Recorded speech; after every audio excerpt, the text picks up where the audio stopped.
Hi guys, this is Drew Brashler with Northridge Community Church. Today we are going to be looking at the stereo delay in the effects rack of the Behringer X32. So here we have the Behringer X32, and I'm going to be zooming in over here on the screen because that is where we're going to be doing most of our stuff today. And so let me zoom in on this here. All right, so to go find our effects rack, we would go ahead and press Effects, and you can see that this is our effects rack of the console. We have 4 sidechain or inserts, and then 4 inserts on this side. So these are insertable, where you would use like a de-esser like I'm using today. Right here on my voice. Also, you can do an EQ. You can insert an EQ on one of your matrices or your stereo left-right fader. Our side chains are something where it's not going to be inserted. So this would be good for a reverb or a delay in our case, where it's not going to be inserted on a specific channel, but a bunch of channels would be routed into it to process either one or multiple instruments. So I have my stereo delay on rack 3, so we're going to go ahead and page over to FX3. And so we can see here that we have a lot of different options and a lot of different things. So we have our entire row on the bottom here, starting with the mix percentage. This is how much of the effect is wet or dry. So dry would be if we took this thing all the way to 0, this would be what you're sending into the effect, and no effect is actually processed onto the channel. Whereas if it was 100%, it is only effects that is going through the output. Our next thing is our time. This is our time delay. So we can set this using a tap button on the right-hand side of the board with a user-defined buttons, or we can vary this by changing the knob in milliseconds. The next thing is mode. We can do stereo, cross, or mono. In my case, I'm doing mono because we have a mono system here at Northridge. But if you have a stereo system at your church, I definitely recommend using stereo because you can kind of ping-pong the effect back and forth in your stereo realm. Factor left and factor right.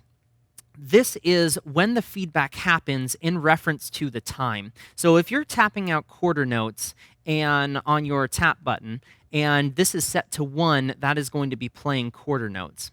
If you have this at 2, and you're tapping out quarter notes, this is going to be then doing half notes. So twice 2 of the time. But then if you go to 1/2, and you're tapping out quarter notes, then this is going to turn into eighth notes. So you can do a little bit of math there, but basically with the way that I mix it, I'm always leaving these at 1. Offset left and right, this basically lets you kind of feather between going on the left side or the right side of the effects in here. On the next page, so we can layer down to the next page here, we have low cut, high cut, feed low cut, feed left, feed right percentage, and then we have our feed high cut. So starting over here on the left-hand side is our low cut and our high cut. This is the low and high cut for the signal that is coming into the stereo delay. And you can see that by looking at the little graph right here. And I definitely suggest looking at the little picture on your console. It's a little bit hard to see here. But we can see that we have our left-right coming into a filter right here. That is the low cut and the high cut. So you can roll off the low end, because low end is just a little bit I don't know, confusing inside of a stereo delay, and you don't want to have too much high end, so you can play with these two things on your own.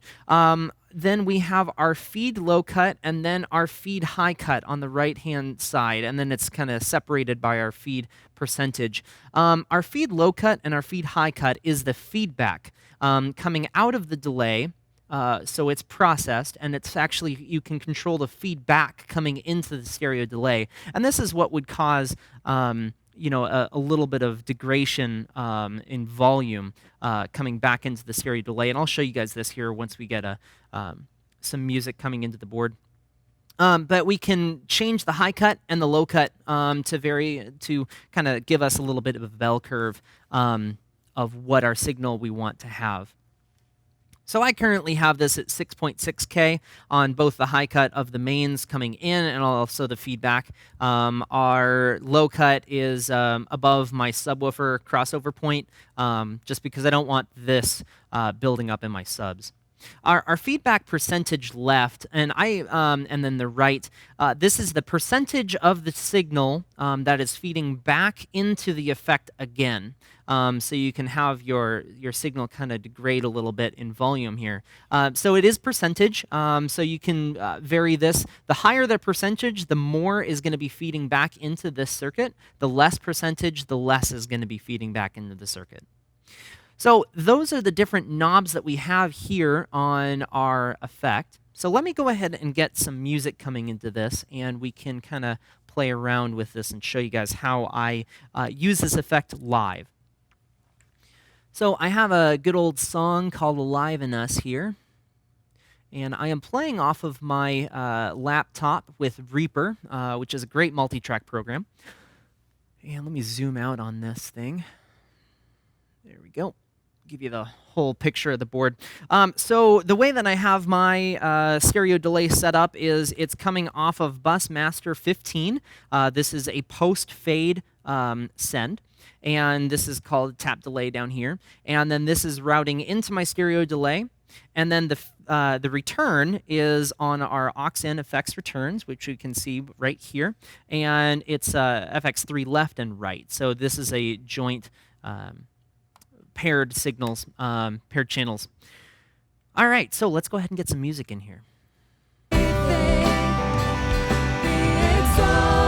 All right, so with my tap delay here and my vocal delay, what I'm going to be doing is with this song, giving a little bit of feedback kind of against the vocals, just a little.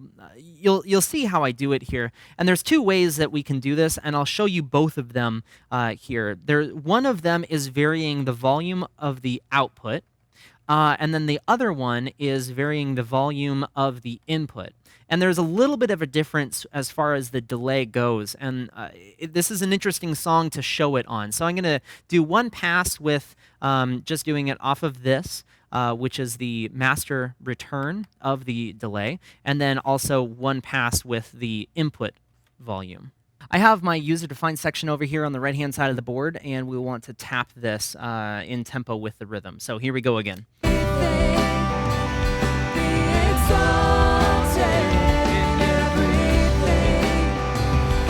Here we go.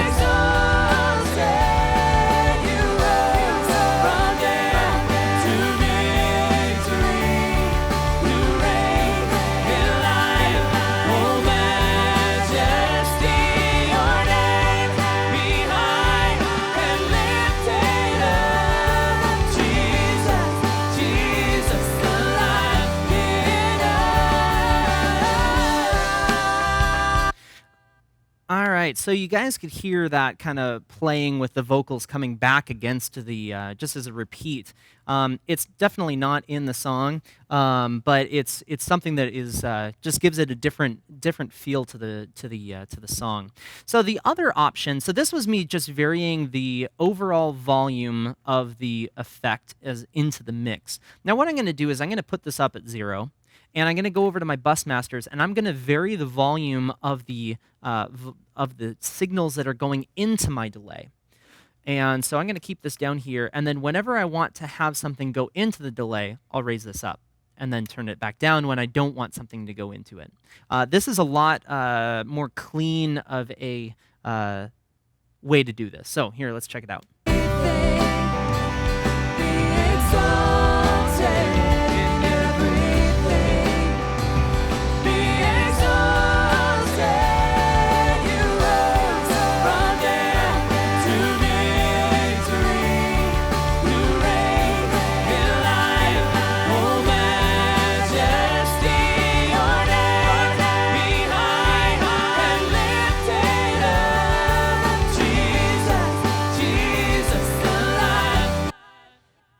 There you go, and you could even hear the effect there again.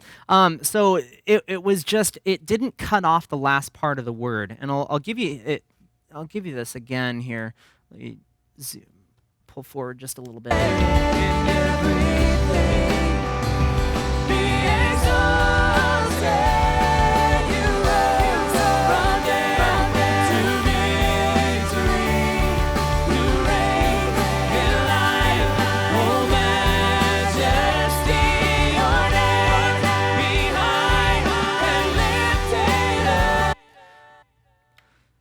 So now let me show you the way it was before when I was varying the master volume of the effect coming back into the mix. So we're going to turn this back up to 0. Go back to our effects returns, and I'm going to pull this down. And so we'll get back into the song and listen in, and I'm going to accentuate this a little bit more than I would mixing on a Sunday, just so you can really hear it. But just listen to the last part of the word of the feedback coming back.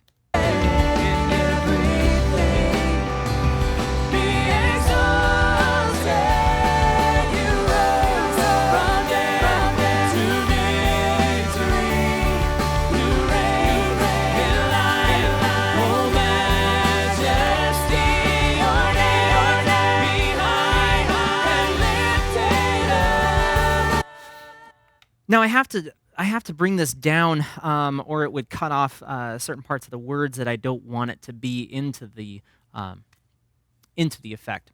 So let's go ahead and go to another song here, and I'll show you another version of using this effect. And "Need You Now" is a song by Plum. Really awesome song, and in it, on the original recording, there's a really cool kind of tap delay going in this song, and it's kind of fun to play with here. So I did this last Sunday too, and people really liked it, which is cool. So it's fun to kind of bring in these effects because you're giving your mix more of a studio feel to it rather than just being live and kind of lazy. I guess you could talk about it as. So here we go.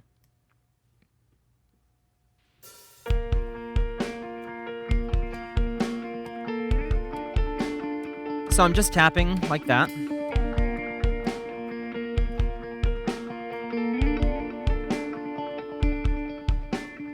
Everybody's got a story to tell,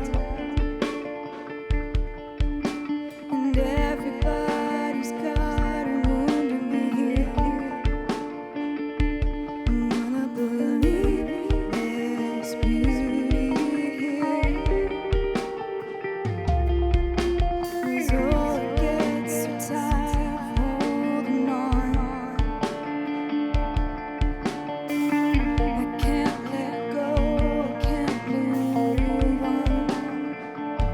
I'm gonna believe there's meaning here. How many times have you heard me cry out, God, please? So, let me give you guys this again, but without the effect, and there's definitely a difference between the two.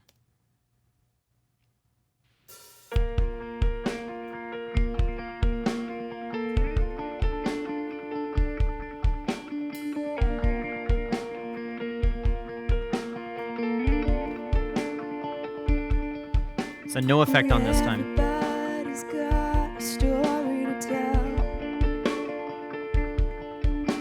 and everybody's got a wound to be healed. It sounds good, you just want that back in there. There's beauty here. 'Cause all it gets so tired of holding on.